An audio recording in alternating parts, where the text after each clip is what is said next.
penyusunan proyeksi penduduk, BPS melakukan beberapa inovasi, yaitu penerapan model Bayesian untuk penghitungan proyeksi probabilistik di level nasional dan provinsi, serta penerapan metode komponen untuk level kabupaten kota dengan menggunakan plural urban projection. Penerapan metode komponen tersebut bukan tanpa tantangan, karena memerlukan data dasar yang akurat, yang meliputi penduduk tahun dasar, angka kelahiran total, angka kematian bayi, dan angka migrasi. Oleh karena itu, sesi diskusi panel pada pagi hari ini mengambil tema penyiapan data dasar proyeksi penduduk yang akurat dengan menghadirkan beberapa narasumber yang ahli di bidangnya. Tujuan daripada diskusi panel pada pagi hari ini adalah untuk memperoleh masukan dari pakar atau praktisi terkait penyiapan data dasar yang akurat untuk penyusunan proyeksi penduduk periode 2020 sampai 2050. Bapak Ibu sekalian, mekanisme diskusi panel pada pagi hari ini adalah masing-masing narasumber akan diberikan waktu sekitar 20 menit untuk menyampaikan paparannya. Selanjutnya, di 60 menit sisanya kita akan melanjutkan dengan diskusi. Di mana penyampaian materi nanti yang pertama adalah disampaikan oleh Bapak Pak Saluh, kemudian yang kedua dilanjutkan dengan Bu Puji, dan yang ketiga nantinya dengan Pak Yusuf. Demikian Bapak Ibu, tanpa perlu panjang lebar lagi, kami berikan kesempatan yang pertama kepada Pak Saluh. Apakah sudah bergabung dengan kami, Pak Saluh? Ya, terima kasih sudah bergabung, Bu. Oke, sehat Pak? Alhamdulillah. Alhamdulillah. Baiklah Bapak, diberikan kesempatan kepada Bapak untuk memaparkan. Dipersilakan. Ya, terima kasih banyak. Pertama-tama saya ucapkan selamat pagi dari, ya selamat siang kalau dari Sydney ya. Assalamualaikum warahmatullahi wabarakatuh. Terima kasih saya ucapkan kepada BPS, terutama dari bidang statistik sosial, Pak Deputi, Pak Ateng kalau masih ada on the spot, kemudian juga pada pejabat eselon 2 dan 3 juga. Saya kelihatan juga sedikit-dikit, meskipun kecil. Anyway, pasti terima kasih atas undangannya dan juga kepercayaannya untuk ikut berkontribusi dalam hal memulai proyek penduduk ini. Saya tahu ini masih awal, dan saya senang sudah banyak inovasi yang akan dilakukan, termasuk menggunakan Bayesian dan juga tetap menggunakan komponen metode untuk subnasional proyeksi ya. Izinkan saya Bapak Ibu men-sharing ya.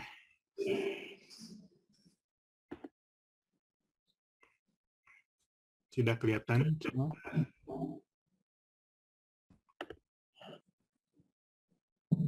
Sudah Bapak? Oke. Mungkin mohon untuk dapat di itu Pak, di follow. Gimana Bu? Sudah. Ya. Ya. Oke. Jadi saya diminta lewat Pak Budi ya undangannya memberikan sedikit masukan soal penyiapan data dasar proyeksi penduduk yang akurat. Nah, saya tahu BPS sudah melakukan hal proyeksi penduduk itu sudah lama ya, dan ini udah beberapa kali mungkin kalau saya lihat, dan makin lama makin banyak inovasi yang dilakukan. Dan kita tadi sudah mendengar sambutan dari Pak Ateng bahwa memang proyeksi itu sangat dibutuhkan, terutama untuk banyak pihak ya, termasuk tidak saja dari pemerintahan, tapi juga para pebisnis sering menggunakan proyeksi penduduk untuk melakukan planning ke depannya. Jadi kalau misalnya kita lihat kembali secara teoritis bahwa proyeksi penduduk ini penting karena memang bisa digunakan hanya sebagai planning dan dialog, tapi juga sebagai monitoring.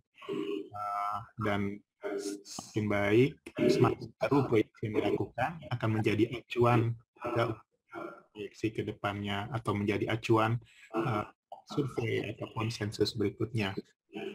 Untuk hari ini, saya fokus pada 3 aja, adalah discussion, ditanya dan waktu saya hanya 5 menit.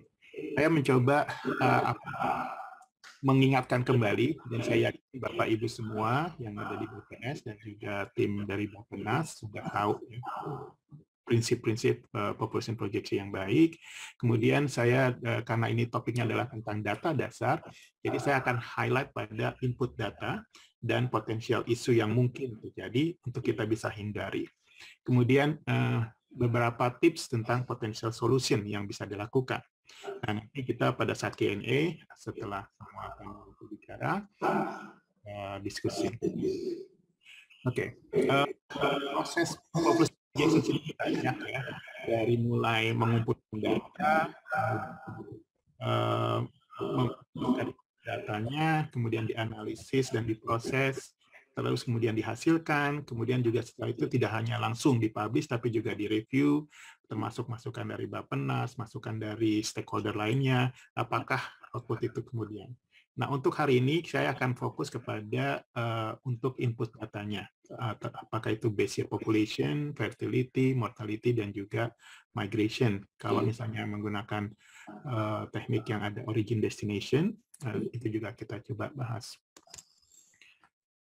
Beberapa prinsip dari sebuah proyeksi yang baik adalah tergantung kembali lagi kepada tujuan maksud dan tujuannya. Jadi tadi sudah disebutkan untuk national level menggunakan Bayesian method karena ada beberapa skenario yang bisa dihitung lower bound sampai upper bound. Kemudian untuk subnasional dilakukan cohort nasional, cohort komponen method. Nah, itu pasti ada alasannya. Pertanyaannya adalah apakah itu memang sudah disesuaikan dengan tujuan ataupun maksud dan tujuannya. Jadi choose the projection method atau forecast method itu yang the most appropriate, yang paling cocok dengan rencana akhirnya. Kemudian pasti kita tidak melupakan plan sebelumnya. Betul adanya ketika kita menggunakan based on census, coba kita lihat dengan SUPAS apa. Kalau misalnya trennya lebih pas dengan sensus, kita cocokkan dengan juga sensus. Ya. Jadi karena sensus lebih besar pengaturannya. Kemudian juga jangan melupakan teori.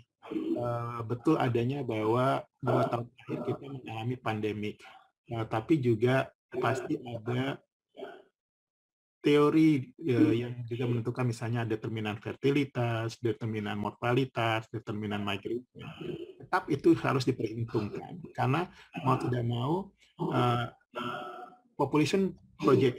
projection population adalah salah satu hal yang sering mudah diestimasi, banyaknya keteraturan. Kita sudah tahu bahwa bagaimana kurva fertilitas, kurva mortalitas, dan kurva juga migrasi sering bisa dimodelkan, sehingga teori juga bisa masuk ke dalam sana. Jadi itu mungkin bagian yang ingin saya tekankan ketika menggunakan mempersiapkan input datanya. Ya, tapi yang juga harus adalah adanya dokumentasi. Jadi jangan sampai nanti ketika di tengah jalan, loh ini kok hasilnya seperti ini, kenapa gitu ya. Ada kita bisa balik lagi dokumentasi. Kalau orang programming tahu dia kan misalnya dari yes, no, kalau yes ke sana, no ke sini, ada algoritmnya. Jadi ketika ada kesalahan di titik tertentu, kita bisa balik lagi dengan melihat dokumentasi itu. Kenapa ini terjadi? Kita tahu dari mulai zaman dulu ketika Pak Aris Ananta masih sering bicara proyeksi itu harus salah atau proyeksi itu bisa salah. Betul adanya proyeksi itu adalah suatu perkiraan. Oleh karena itu banyak disarankan dari beberapa ketika kita ingin membuat forecast yang lebih jauh, misalnya 2100 gitu ya, kesalahan akan makin besar. Tapi saya tahu bahwa dari publikasi BPS, ini 2020 akan sampai 2045 misalnya, itu 25 tahun. Harusnya tidak akan banyak terjadi pergeseran yang jauh. Kemudian juga untuk makin kecil wilayahnya, seperti kabupaten, apalagi kalau sampai kecamatan itu makin sulit, itu harus semakin hati-hati. Karena kalau dengan nasional, insya Allah sepertinya itu sudah lumayan bagus dan baik kalau kita lihat evaluasi. Tapi ketika masuk ke tingkat kabupaten, provinsi aja masih lumayan. Kabupaten, apalagi di bawahnya, itu agak mulai banyak variabel yang perlu diperhitungkan. Dan last but not least adalah sering adanya monitor, apalagi saya tahu yang migration part baru akan dilakukan tahun ini ya, Mas itu. Karena yang tahun lalu dan ditiadakan karena masalah pandemi. Mungkin itu sebagai awal pengantar. Nah, untuk data sources atau sumber datanya, yang saya tahu selama ini adalah ini ada menggunakan sensus, menggunakan SDKI, dan juga menggunakan beberapa survei dari BPS sendiri ya. Tapi yang ingin saya lakukan juga adalah mungkin bisa juga melihat tadi saran Pak Ateng adalah ketika melihat fenomena international migration misalnya, gimana nih data dari PJTKI? Apakah benar terjadi gelombang besar pulang? Kalau misalnya memang terjadi signifikan, berarti harus dilihat daerah tertentu mana yang menjadi sasaran. Tapi kalau secara sama saja, mungkin itu hanya hiccup ya, jadi cuma tahun pertama atau kedua, tapi selanjutnya akan bisa kembali ke normal. Itu jadi pertimbangan juga mungkin untuk itunya. Oke, untuk national level seperti saya bilang, sudah lihat dari yang 2010, 2015, yang 2020 akan dilakukan, sepertinya tidak akan ada masalah untuk national level selama itu menggunakan agregat ya, misalnya tahunan. Baik itu kota desa, itu pendidikan, baik itu baik provinsi, ke 5 tahunan. Ini sudah saya lihat dari sebelumnya, ya, 70, 90, 2020, 2015, hampir tidak ada permasalahan untuk data 5 tahunan. Nah, persoalannya adalah ketika kita kepada subnasional, itu akan terjadi perbedaan.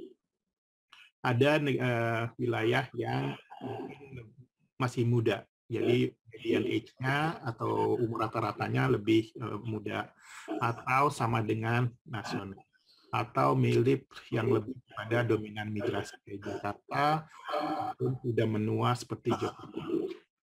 Jadi ini ada hubungannya nanti ketika potensi menyelesaikan masalah terjadi ketidakstabilan atau perbedaan antara daerah satu dengan daerah lainnya. Ya. Jadi pikirkan bahwa ada terjadi perbedaan. Nah, potensi untuk data dasar itu biasanya kalau tergantung data yang dibutuhkan ya di Bayesian method sama komponen method. Apakah dia grouping seperti 5 tahunan atau single year age. Ketika kita menggunakan single year age, ada potensinya adalah age hipping pasti kan. BPS sudah menunjukkan apakah menggunakan kuasi komponen ataupun menggunakan kuadratik untuk mendistribusikan, itu sudah lumayan baik ya.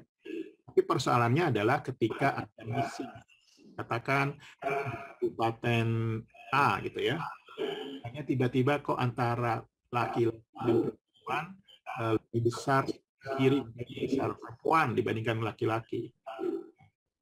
Harus paling tidak ada konfirmasi, entah itu dari BPS lokal ataupun ekspertis yang tahu daerah tentu, mengapa, apakah itu benar-benar terjadi atau tidak, gitu ya. Itu akan biasa terjadi. Untuk population yang lain, soalnya adalah selain ini missing data, kemudian adalah kurang sampel. Tapi kalau sensus harusnya kita karena sudah menggunakan dari Dukcapil sebagai base, itu semuanya sudah ada. Hanya paling agak ini aja tadi, kok kira-kira kayaknya terjadi apa ya istilahnya abnormal atau irregular pattern.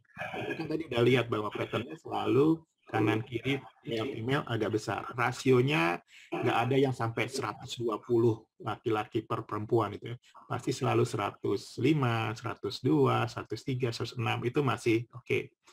Nah, kedua adalah potensial data untuk fertilitas dan mortalitas. Kita sering menggunakan SDKI sebagai data. Nah, kalau dia menggunakan langsung datanya, estimasinya, terjadi biasanya irregular age pattern. Secara total fertility rate mungkin bisa dihitung. Tapi ketika dibuat pattern-nya, akan terjadi irregular. Itu biasanya karena di surveinya ada limited observation. Apalagi makin jauh nasional seperti kabupaten. Ini butuh betul-betul harus teliti dan detail kenapa gitu ya, limit observasi. Nah, untuk migration, dua kemungkinannya, kalau misalnya age pattern-nya adalah irregular dan incomplete data, apalagi kalau menggunakan hanya sebagian sampel gitu ya. Jadi untuk ke Jabodetabek mungkin datanya penuh gitu karena sampelnya agak besar, tapi ke beberapa daerah lain mungkin sampelnya kurang atau tidak menjawab tentang bagian migration. Terlebih-lebih migration yang dari 2020 ini juga agak tertunda, baru tahun ini akan dilakukan, perlu diupdate. Pakai refer mana nih? Sensus 2010 atau Supas 2015 gitu ya. Kalau digambarkan seperti nah, jadi di population ada kemungkinan masih age shaping, kemudian fertilitas itu fluktuasi, dan kita bisa lakukan dengan smoothing. Mortality juga kalau mau pakai data langsung di Sosenas itu mungkin agak masih irregular, dan migrasi juga kalau menggunakan age pattern-nya agak masih irregular kalau menggunakan cohort komponen method by age and sex. Tapi kalau hanya menggunakan net migration masih mungkin tidak bisa. Tapi juga harus dilihat apakah regular atau irregular gitu ya. Nah, itu tinggal keputusannya apakah itu bisa diterima atau apa itu tidak masuk akal atau sensibel atau tidak. Nah, possible solution-nya sebenarnya ada dua. Saya ada satu lagi. Pertama itu benchmarking. Jadi tadi kan saya sudah lihat ada di beberapa provinsi yang misalnya data penduduknya berpenduduk muda, ada penduduknya dengan migration, ada penduduk yang dengan di elderly atau age sudah mulai kelihatan, ada yang mirip-mirip kayak nasional. Itu bisa dijadikan sebagai benchmarking ketika kita mau ke bawah kabupaten.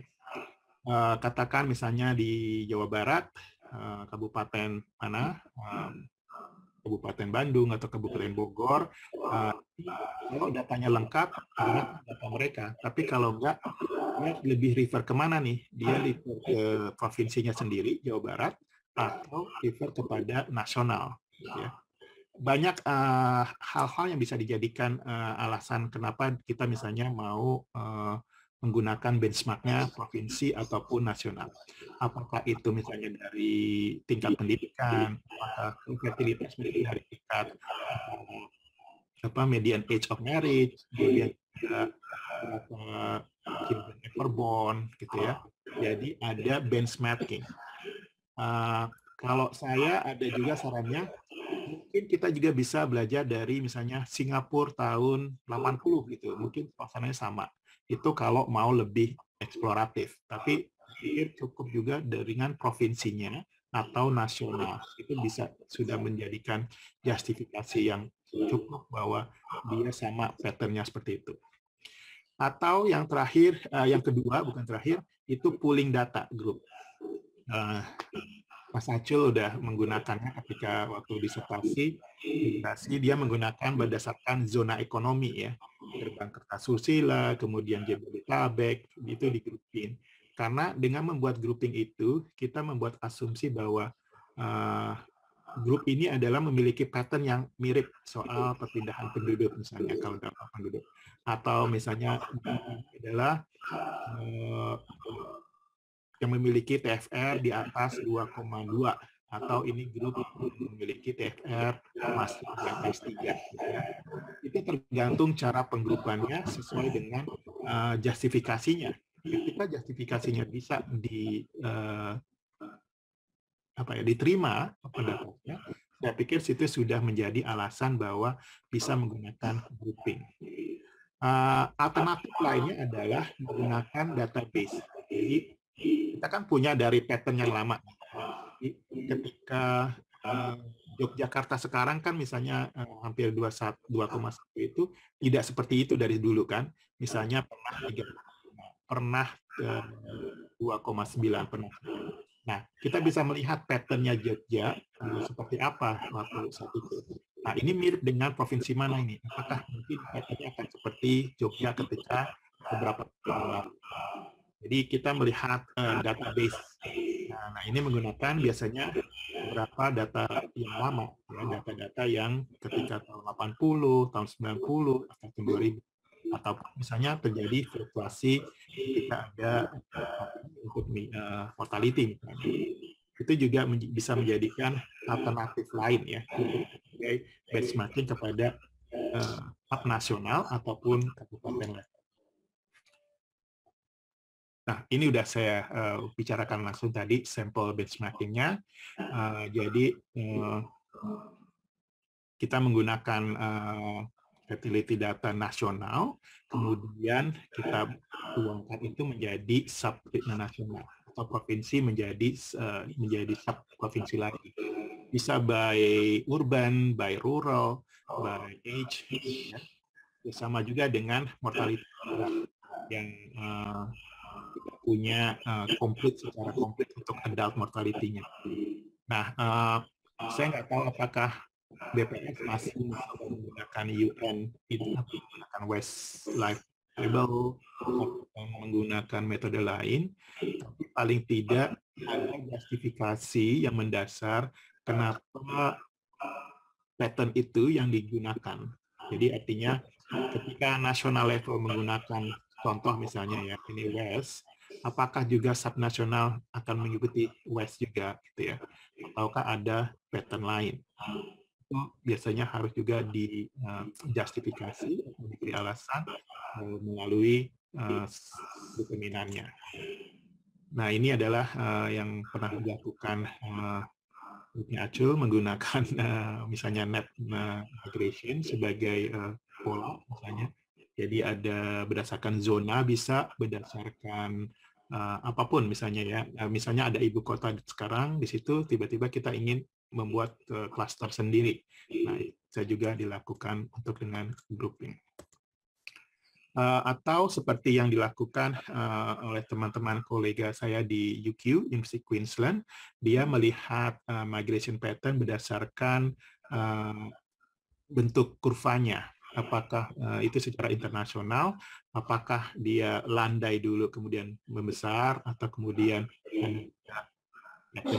masuk untuk fertilitas, kita bisa melihat apakah peaking atau puncaknya di umur 15-30 ataukah di 20-25 atau 25-30, itu bisa dilihat dari sana. Total fertility rate mungkin bisa sama, tapi secara pattern bisa jadi beda kalau sudah berdasarkan by age. Mungkin oke, waktu saya hampir habis ya. Ini sama saja tadi. Jadi ini sebagai penutup aja untuk menggrupkan tadi atau kelompokkan. Paling mudah adalah menggunakan determinan dari demografiknya. Kalau TFR misalnya year of schooling female, kemudian juga female labor force seperti angka partisipasi wanita, kemudian juga berapa orang yang tinggal di urban, kemudian IMR itu bisa dari year of schooling, juga persentase populasi yang tinggal di urban. Kalau kan karena push and pull, itu bisa dilihat dari PNP mereka, kemudian juga infrastruktur, pengeluaran dalam hal infrastruktur, kemudian juga upah minimum dan sebagainya. Mungkin itu saja dulu dari saya. Nanti kita lebih banyak diskusi di tanya jawab. Terima kasih. Assalamualaikum warahmatullahi wabarakatuh. Assalamualaikum warahmatullahi wabarakatuh. Terima kasih Pak Salut, luar biasa. Singkat, padat, jelas. Kami banyak dapat insight dari yang dipaparkan oleh Pak Salut tadi.